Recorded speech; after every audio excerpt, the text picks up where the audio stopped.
Good afternoon, everyone. I think we are on already. Good afternoon, everyone, and welcome to the fourth edition of the EPC Talks Geopolitics. My name is Ricardo Borges de Castro. I'm an Associate Director at the European Policy Center. And today, I'm particularly happy to welcome Professor Margaret MacMillan. Margaret, welcome to EPC Talks Geopolitics. Margaret is an Emeritus Professor of International History at the University of Oxford. He's also a Professor of History at the University of Toronto. Margaret, I think most of you, I think we had about almost 250 people signing today for this session. I think most of you are here because of her scholarship, because of the wonderful books that Margaret writes. So, I mean, she's a globally known historian and author.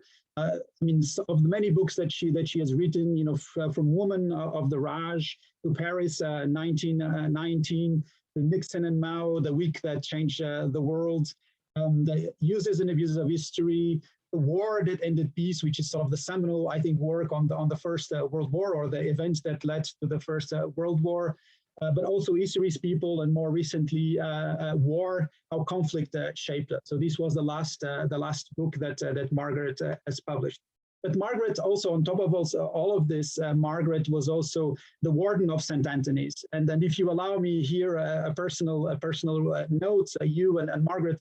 In 2007, I was the president of the student body, and I had the privilege to welcome Margaret as the warden of St. Anthony's. And then from then on, I mean, I think my admiration only kept growing, not only because of her, of her work, her scholarship, but also because I could interact with her on a very regular basis because of student issues. And she was one of us. And she really left a mark, I think, in college after 10 years that she spent until 2017. And then, I mean, she keeps on writing this, wonderful book. So, Margaret, thank you again for joining us. Oh, it's great to have you. That was the kindest introduction, and it's a pleasure to see you again after a few years. So thank you so much, and to the EPC for inviting me. Sure. I mean, we're delighted to have you. Just before we start our conversation, I just wanted to say that Margaret and I will speak for about 25 minutes, 30 minutes. And then I will take questions from the floor. You can submit your questions if you use the Q&A button on the lower end of your screen, or you can also raise your hand. And if you raise your hand, I can bring you in. I'll ask my colleagues to help me bring you into the conversation. I would also ask you that you keep your question brief, so I can just look at them at a glance. And also, if you ask a question live, that you do really ask a question, and that's so that we can have as many as possible. About 250 people signed to join us today. So I think we are. I'm looking forward to the conversation that we will have. And Margaret, I mean, if I immediately jump to that, and probably. I mean, these sessions have been with so far. I mean, this is the fourth edition. So we had Minister Zarif from Iran. We have had Minister Bogdan from Romania, former Prime Minister and Minister of Foreign Affairs of Finland. And now, I mean, the purpose of these events is to have thought leaders, historians, others that can help us think a little bit about geopolitics. And I think that the first question, and given, I mean, also the time that we spent at college, my first question is from more of a personal nature, and it is, I mean, what drew you into history? I mean, what was captivating about history that you wanted to be an historian? I think I was very lucky that I was thrown into a subject that I was fascinated by, and I've always wished that for students. They find something as they're growing up that they're fascinated by, and for whatever reason, possibly, I suspect that historians tend to be great gossips. We're interested in people. We like to know what they did. We like to know about what their worlds were like. And I've never regretted it, because I think history is one way, and there are many ways, but history is one way of trying to understand the world we live in. Because to understand others and to understand ourselves, we have to understand what produced us. And we have to know what it is that other people are remembering in addition to what we feel is important. And so I think history is a tool of understanding. It can help us to get on better with each other, and I think very important. And it can perhaps help us to think about the present, to ask good questions. What is going on here? Is it like a situation in the past or not? So I'm very lucky to have found a subject which I like, but I know there are a great many interesting subjects in the world, but this was mine. Yeah. I mean, and I think we have all benefited that you have become an historian because of your books and because of some of the subjects that you already mentioned. But I think there are two themes in your work, in your scholarship, which are, it's war and peace. These are sort of, I think these are two elements. So I mean, there are many more, but these are two that I think that really come across in the body of your work. And I mean, your last book is on war. So war, how conflict shaped us. Why did you decide to study war, and why is it important, you think, to study war? It's something that I've always been interested in. I think it's partly as I was growing up in my own family history. I had a father who had been in the Canadian Navy during the Second World War. I had uncles who'd been in the Royal Air Force. So I simply grew up knowing about war. But as I became more interested in history and began to become an historian, it seemed to me that war is an integral part of human history. It has driven human history in one way or another. It has caused great empires to rise and great empires to fall often.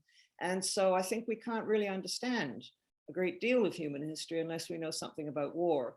And I think also we have to ask ourselves, what would have happened if? So what would have happened if the Axis powers had won the Second World War? We'd be living in a very different world. What would have happened if the Soviet Union had won the Cold War? Again, we'd be living in a different world.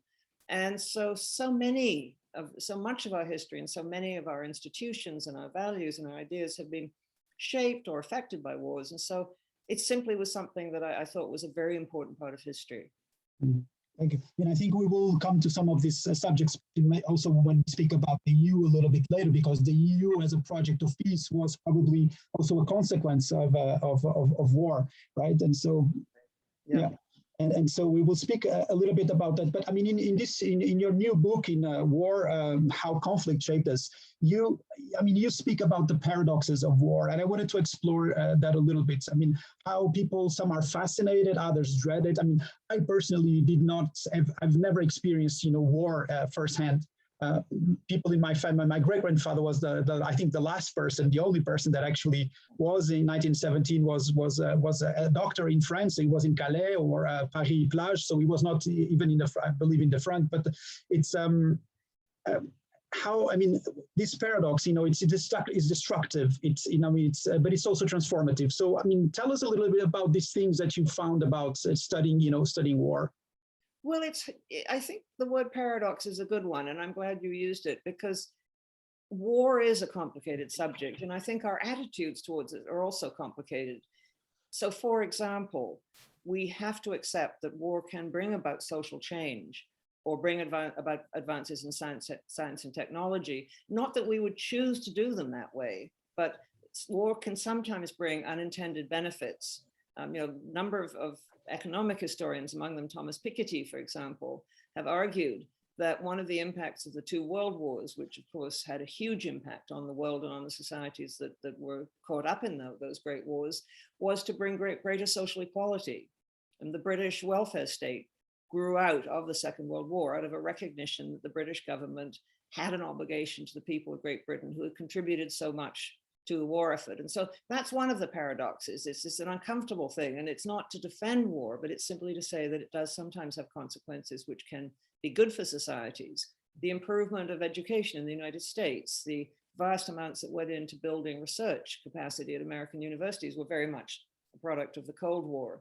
And as you pointed out, the European Union grew directly. I mean, the European Coal and Steel Community, which laid the foundations for the European Union, was really a conscious effort on the part of European statesmen to try and avoid the two dreadful wars that had so nearly destroyed European civilization and European countries. I think there are many paradoxes in war, but I think another one is our own attitudes towards it are complicated. We deplore war, we find it horrifying, but we also, many of us, I think, find a sort of excitement in it, a glamour in it. Some of our great works of art have been produced by war. And we admire those sometimes in many societies, and I think a number of us do, those who fight, those who show the sort of courage that is in war. And those who have fought in wars will often say that for all the horrors, there were also moments of intense emotion, intense excitement. I mean, I've talked to people who were in wars who said, I never felt so alive as when I was in a war. There is nothing quite like that experience. And you never get, or very rarely get in civilian life, that intense comradeship you get in war, where you're with people who you would be prepared to die for and who would be prepared to die for you. And so it is something which both repels us and attracts us. And it is something, I think, war which has had a huge impact on our societies, not always for the worse. Sometimes it has brought about improvements. As I say, we wouldn't choose to do it that way. Yeah, I mean, it was precisely that. I mean, that probably seems to be another paradox, which is, I mean, it's so destructive and so deadly and affects so many people. I mean, even personally, life and death situation, but it persists. So war keeps on happening, right? And maybe not in, at least, like I said, I didn't experience it. Probably a lot of Europeans or younger Europeans have not experienced it. I mean, others have. But so why does it persist? I mean, is it always an accident, or do you think there are other factors that are relevant here? Oh, I think there are a number of factors, and you're right, it does persist. I mean, it has been estimated that there's been one war somewhere in the world pretty much every year since 1945, when the Second World War ended. And we know that millions of people have been killed in the war since 1945, and many millions more have been turned into refugees as we're speaking. As we know, there are wars raging in different parts of the world, a war in Afghanistan, a war in Ethiopia, and possibilities, potentials for other wars elsewhere as the tensions grow. Why does it persist? I think it's partly because people think they can get something out of it. You know, there will be states or groups of people who think we will gain something by war. We'll gain territory, we'll gain an advantage, we'll bring others under our control. I think people often also go to war because they feel they have to defend themselves, that they have no choice, or they're afraid of what might happen to them. And then we get, as we've had all through history, the wars of ideologies, of ideas. You know, wars fought for religion, wars fought for political ideals, civil wars, which are fought to try and control the family home. And so I think those reasons haven't gone away, and the sorts of things that motivate us as human beings have not changed much over the centuries. How we express those motivations and those fears and those ideas do, of course, change. But I do think you can see a persistent thread running through human history, that war is something that, for better or worse, and of course it's usually for worse, that we feel we can gain something from, or that we have to do, that we have no alternative. I mean, do you think that human beings are prone to war? Because you also address this issue in your book. I mean, is there a predisposition for it? Well, you've hit on what is a very old argument, and one I don't think that has been solved yet, and probably may never be. I mean, the sort of basic opposition is between those who say we are basically violent species with violent impulses, and we're sort of more or less doomed to war. And there are those who say, well, no, look, actually, we have a great many altruistic impulses. And in fact, we show ourselves capable as a species of cooperating with each other peacefully, and we have done down through history. I think you can't reduce the presence of war to biology. I mean, we know that we have an evolutionary heritage, but war, in fact, is highly organized. It takes planning, it takes thought, it takes a high degree of organization. And often people will go to war who don't want to kill others, who don't want to fight. I mean, that's one of the reasons the military have such intensive training programs, because they have to take people and in a way get them to overcome many of their natural tendencies. I mean, why would you want to go out and try and get yourself killed? And that's what military training and discipline will do. It will alter people or put them under such discipline that they will do things that they wouldn't normally want to do. So I think we fight often not out of sort of sudden irrational impulses, but I think we fight because we think we get something out of it, and we prepare to fight because we think we will get something out of it, or because we need to defend ourselves.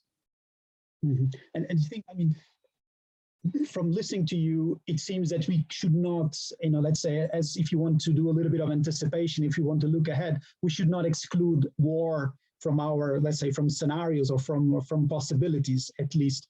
You think that, at least, I mean, Europe or us Europeans, you think we are prepared for a war? I mean, is this something, how do you see this, you know, the resiliency also of our societies in a situation like this? Because everything seems so easy. I mean, of course, we'll talk a little bit about this soon, about the pandemic, but, you know, how do you see our also level of preparedness? Well, I think many of us who have been fortunate enough to live in certain parts of the world since 1945, Europe, most of Europe, the Americas, both the southern and the northern hemispheres, large parts of Asia, considerable parts of Africa, have not known war. And I think those of us who have lived in such peaceful zones have come to think that war is something that won't happen to us. If it happens, it will happen somewhere else. You know, and we know that there are wars around the world, but they're far off to many of us.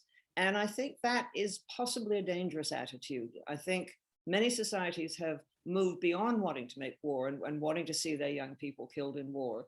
But that doesn't mean that they are necessarily going to be free of war. I mean, in Europe before 1914, a great many Europeans and their leaders thought that Europe had moved beyond war. I mean, the 19th century had been a century of such progress and such peace and such prosperity, even although there were a number of fairly short wars, that Europe had become too civilized, as they would have said then, to fight a war. And look what happened in 1914. So I think we should not pat ourselves on the backs in a complacent way and say, oh no, we don't do war anymore. And I think we should recognize that certainly there are those, even in peace-loving countries, who continue to prepare for war. I mean, Europe has enjoyed this extraordinary period of peace, extraordinary for European history, which on the whole is a pretty warlike and tumultuous history, but it has enjoyed this extraordinary period since 1945. But European countries still have military establishments. They still see a need for them. They still worry about potential enemies, and they still worry about threats. And of course, you have great powers, China and the United States, the obvious ones, which have huge military establishments. Now, they may be preparing those as defensive measures, but they clearly are contemplating the possibilities of war. Thank you for that. And I think we'll pick some of these issues a little bit later. But I wanted, because you mentioned also, 1914, and I mean, in your book, The War That Ended Peace, you have this beautiful quote from Albert Camus that says, "There have been as many plagues as wars in history, yet always wars and plagues take people equally by surprise." Yeah. And that's sort of a little bit also what happened with COVID-19, right? I mean, with the pandemic. And so, I mean, so how do you understand, I mean, when you sort of think of war and sort of move to pandemic or to a plague, I mean, and the level of unpreparedness again, and the surprise, I mean, how do you interpret this? I mean, how do you look at these two events? Well, in some ways they're similar, I think. And of course, in the book that quotation comes from, La Peste, the extraordinary book by Camus, I remember at the beginning when, they're living in this nice modern town in Algeria, and suddenly a dead rat's found on the street. They're just little warning symbols, and people explain it away, and they say, no, there's nothing serious. There's no need to change our plans. There's no need to get excited. And then I think this is very much what happened to us with the pandemic, the COVID pandemic. There were reports coming that there was this new kind of respiratory illness, January, February. I remember being in London in the first 2 weeks of March, and people said, I think people are making a bit of a fuss. And then suddenly everything began to close down, and we realized we were in the middle of something.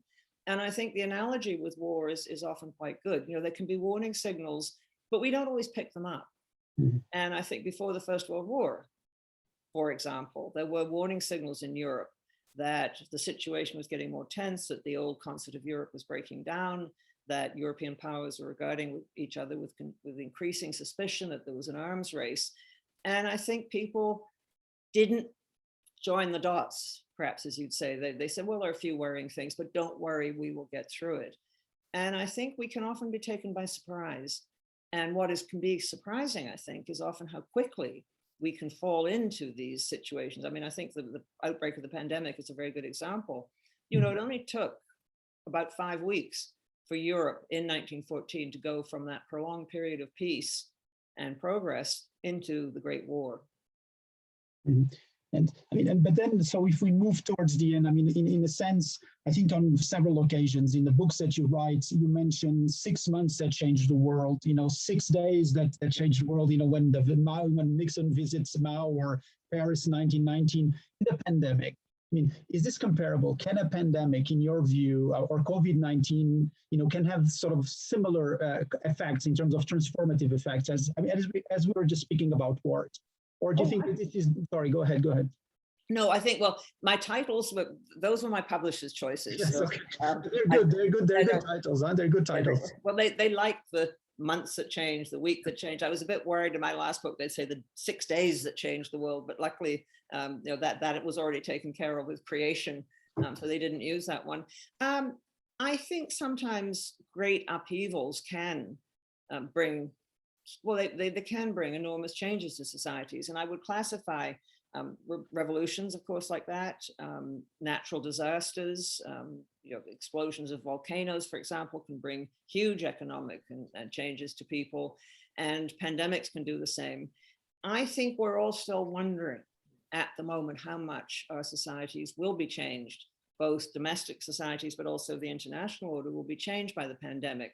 But I think my own view, but I think we're all debating it, is that we will come out of this and we'll recognize that some of the things that were going wrong already in our societies were very wrong indeed. I mean, I think we all knew that there were issues with growing inequalities in a number of societies, lack of provision of care for those who are more vulnerable. I think some people were beginning to worry about the vulnerability of supply chains and just-in-time manufacturing, for example. And I think the pandemic really highlighted those. And I think we've begun to really question a number of things we took for granted. And I think we're also questioning our institutions. Do we have the institutions we need that can respond in effective ways, that can reach out to people, that can explain to people what it is they want to do?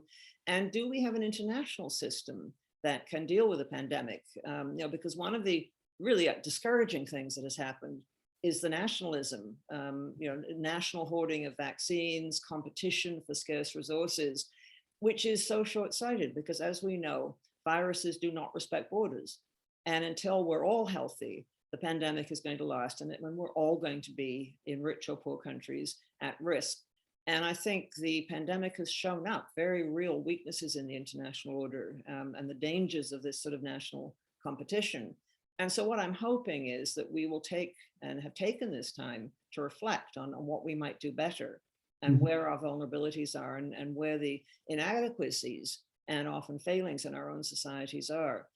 It has been, I think, a moment. And I think perhaps the fact that we've all been sitting in lockdown so much has given us a bit more time to think about these things. Yeah, but Margaret, you just mentioned several sort of what might be the transformations. I mean, a lot of the people that are listening to us, they're policymakers. I mean, they're dealing with policy. So if there was an issue that you would say, I mean, looking at history and looking at the long-term trends of what you've observed, throughout your career, what would be the issues that you say that you need to address immediately? Is it the inequalities? It is this sort of the nationalism that is sort of then it's probably an after sort of effect of some of this phenomena. What, or is it, let's say, the frailing, global order? So what are the issues that you'd say that should be prioritized if you were to give advice? Well, I'm not sure I'd prioritize one over the other because it seems to me they're connected. If you have countries with a lack of trust, for example, between the rulers and the ruled, and that can operate both ways. I mean, I think one of the problems early on in the United Kingdom was that the government didn't want to do a lockdown because it felt the British people couldn't be trusted to do it properly or that they'd rebel. And so I think trust works both ways. But without trust, you can't have governments take the necessary measures that need to be taken. And without responsibility and trust among nations, then again, you can't have the types of measures that need to be taken. So I think rather than say that one need to be prioritized over the other, I think we need to do a number of things if we are to have a healthier society. And we have got, as we know, great challenges coming. I mean, in a way, the pandemic has been a foretaste of a truly global challenge, and we're still facing. And I think we're becoming ever more aware of the global challenge of climate change. And I think we're understanding that these issues, these problems can only be tackled by both domestic cooperation. You have to get people on side to understand why governments are taking certain measures, but also by international cooperation. So I think I see these things as interlinked. And if you, again, to take inequality, if you have societies that are deeply unequal, the burdens will not be shared fairly. And those who feel that they're bearing a disproportionate part of the burden will not want to participate in the government. I think that was one of the appeal for populist leaders, one of the appeals of populist leaders such as President Trump, that they spoke to those who felt dispossessed, not heard, not being able, who felt they were not being asked to participate in society or not being given the chance. Mm-hmm.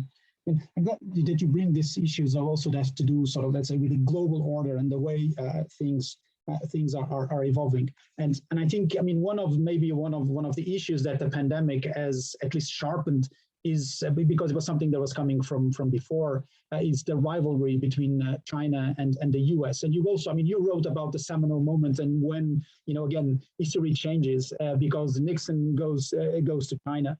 And so, I mean, how do you see the relationship evolving? I mean, how have you seen it, through history? And do you think that there are, I mean, is this inevitable that, this rivalry will, where do you think it can lead us? Well, it can lead in a number of directions, of course. I mean, there are those who say that conflict is almost inevitable when you get a rising state and a declining state coming into conflict and clashing with each other, their interests clashing with each other. I don't believe it. I mean, I think it is a dangerous time, but we've also seen examples of a declining power adjusting to that. I mean, Great Britain was faced with the rising power of the United States in the Western Hemisphere, and basically by the end of the 1890s had come to an accommodation with the United States rather than confronting it. And I think Great Britain at the end of 1945, which had been a world power, recognized, or many British recognized, that their empire was finished and that they were no longer going to be a world power. And I think on the whole, I mean, with difficulty, they managed that shift in respective power. And I think there are so many reasons why the United States and China should cooperate with each other. I mean, they're deeply economically linked. The prosperity of each and the well-being of the citizens of each depends in a large part on the other.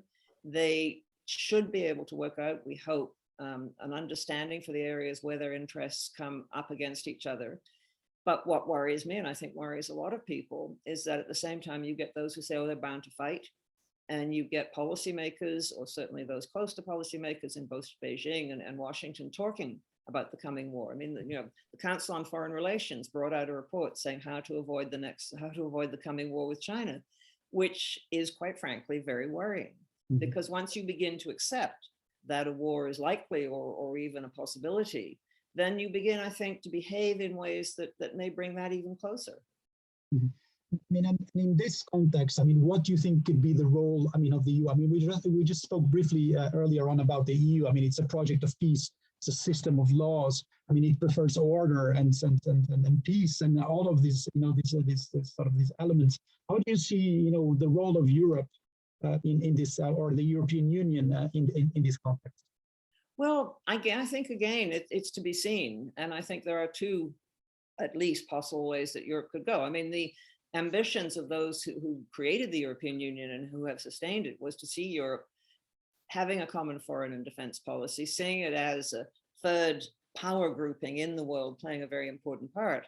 And I still think that is an admirable ambition, not easy to achieve, but I do think there is a role for a very prosperous continent with a huge capacity for research, for understanding, with a highly educated population, advanced technology, to play a role and perhaps to mediate between the United States and China and to take responsibility for its own neighborhood.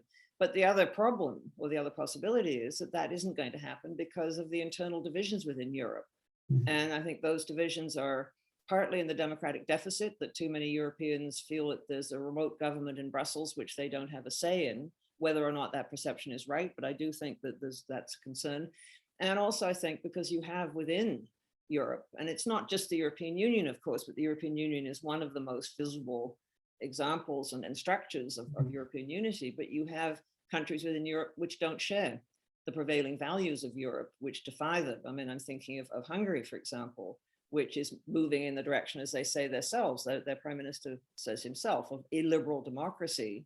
And you have on the fringes of Europe, a Russia, and as we now see, a Belarus, which again don't want to abide by the rules, which actually take the opportunity to meddle in European affairs in a destructive way. And so what I hope, and of course the third sort of thing that has happened recently is the exit of Britain, which I think is very unfortunate indeed. I mean, Britain is still part of Europe, but it has helped by its exit to weaken the European Union.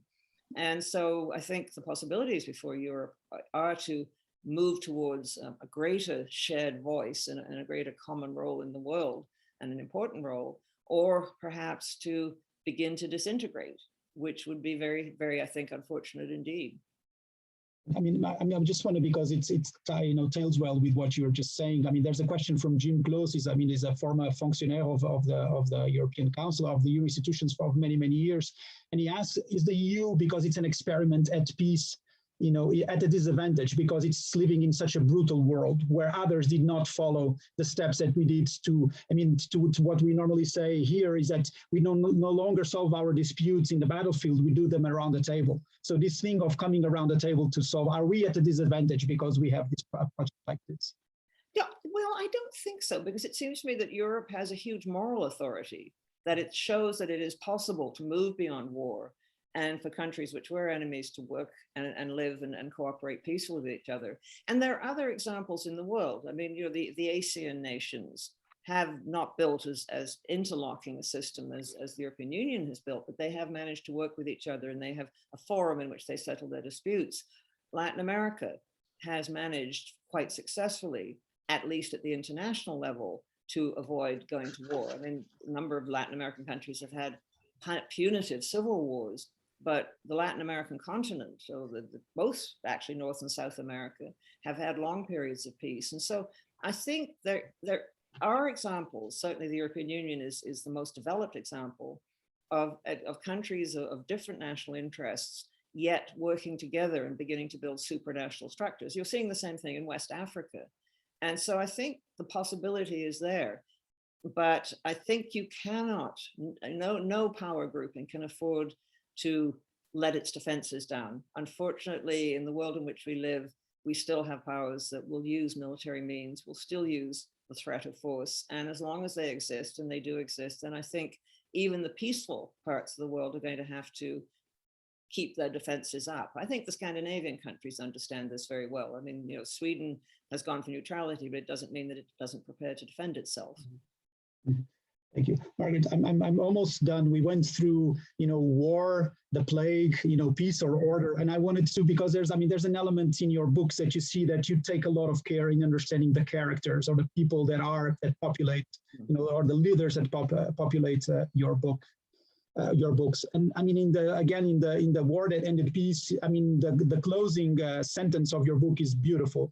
And I'm not going to now quote it all, but basically you say that if you want to assign responsibilities when you look back from the 20th century to that moment, you speak of first of a failure of imagination, a lack of courage, but then you also say there are always choices. Yeah. So in this, I mean, what are the characteristics of leadership for us to be able to do this, what you just said? What are the characteristics that you had identified in history that are relevant for leadership and to make these changes? Because in a sense, you assigned, agency to humans. This is not like a deterministic, affair.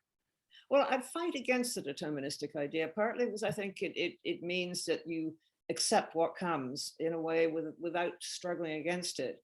And perhaps partly just my own preference. I don't want to live in a world in which we don't have agency. And so I prefer to think that we do. And I think we have seen enough examples of history and in the present of leadership choices actually mattering. I mean, I think it matters how much power and authority a particular leader has and over what type of political unit. I mean, I've always thought that if, for example, Hitler or Stalin had become head of a very small country, they might have made the lives of those citizens misery, but they couldn't have caused world wars. And so I think it depends. But I do think there's no one set of characteristics of leadership, but it seems to me that good leaders entertain opposition, they entertain different points of view, they listen to those who don't necessarily agree with them, because I think always a danger for powerful leaders in particular is they get caught in a bubble of admirers and those who will tell them only what they want to hear and reinforce their prejudices. And we can see this does not lead to good leadership. But I think also leaders have to be able to make decisions, not always easy ones, and have to be able to bear the responsibility of those decisions. And I think very importantly, learn from mistakes. No one is perfect. And I think leaders need to learn from their mistakes. But I think, we've seen in the recent pandemic, and as we've seen in history, that sometimes it really does matter who's in a particular office. I mean, I think the response of the United States, for example, both to the international situation and to the pandemic would have been different under a different president. And we're seeing a different set of policies and attitudes now being adopted in the United States. But that's true, I think, of every country in the world, every political organization. It really does matter who's sitting in that particular position. Mm-hmm. All right, I'm going to bring a couple of questions that we have been receiving from the audience. And I mean, if anyone wants to raise their hand and ask the question, I'll give the floor. We still have 10 minutes to go. I mean, there was a specific question also on NATO. And so the question is, how sustainable do you think NATO is? And do you think it can survive another 50 years? I mean, then we'll have the NATO summit soon here in Brussels. It already has sort of an outlook to 2030. The Secretary General wants to look at the organization going forward. But how do you see also NATO, the sustainability of the organization? Well, I wonder about it, because the purpose of NATO was a mutual defense pact against the Soviet Union, against the Soviet Union and its allies. And with the disintegration of the Soviet Union and the end of the Cold War and then the disintegration of the Soviet Union, it seemed to me that NATO lost its guiding purpose. And I think there's nothing, I suppose, like a common enemy to bring different nations together. And I'm not sure that the attempts by NATO to find a new role by going outside of Europe, I mean, its involvement in Afghanistan, I think in retrospect, may well be seen as a mistake. And so I do wonder about the future of NATO.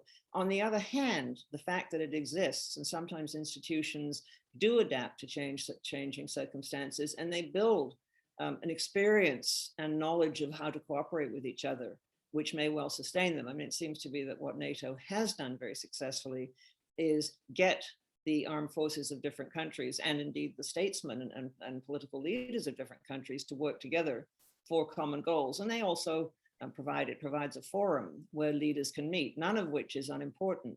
But I would see something of a question mark over the future of NATO. I mean, what exactly is its purpose? And again, I don't think the fact that Britain has left the European Union is good for NATO. I mean, the British have insistently said that they, of course, are still members of NATO and they still are committed to the defense of Europe.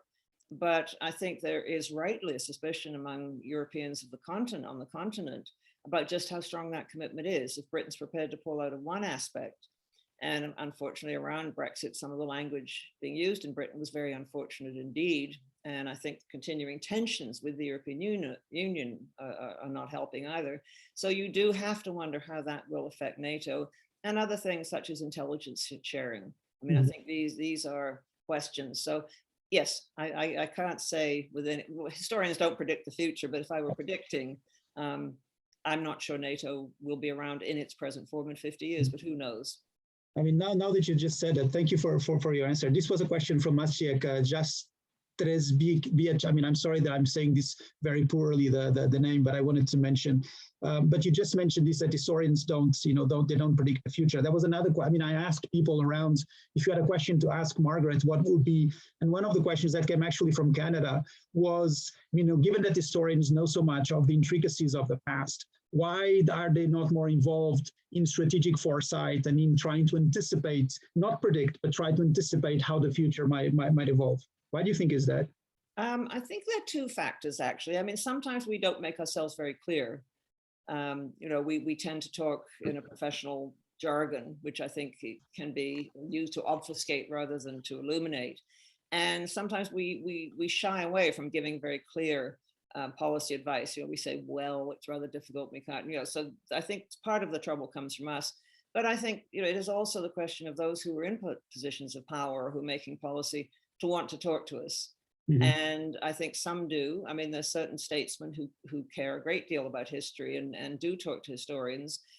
In the cabinet office in Britain at the moment, there's a leading historian, John Bew, who is responsible for largely responsible for the recent defense and security review that the British government carried out. And so I think it's a two-way thing. Historians have to be prepared to try and explain what they do and explain it clearly to those who need to know more history. But we have to also hope that those who are making these important decisions and giving these important pieces of policy advice will want to listen to us as they listen to economists or political scientists or sociologists. I think the more sources of insight you can get, the more perspectives you can get, the better. Mm-hmm. I think you're right. I mean, I totally agree with you. And people do need to call you up, to get your views. I mean, I have a question here also, which I find interesting, from Todd Buelli.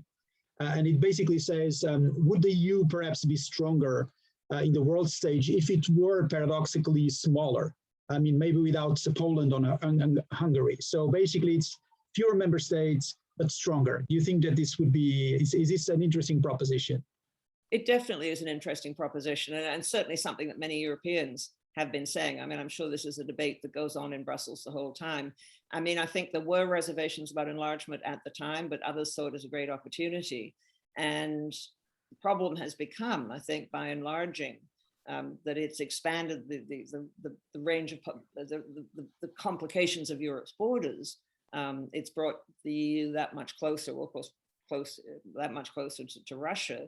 And Russia sees the EU as an enemy. I think Putin would dearly like to see the EU fall apart. He's always seen the EU as an antagonist to Russia.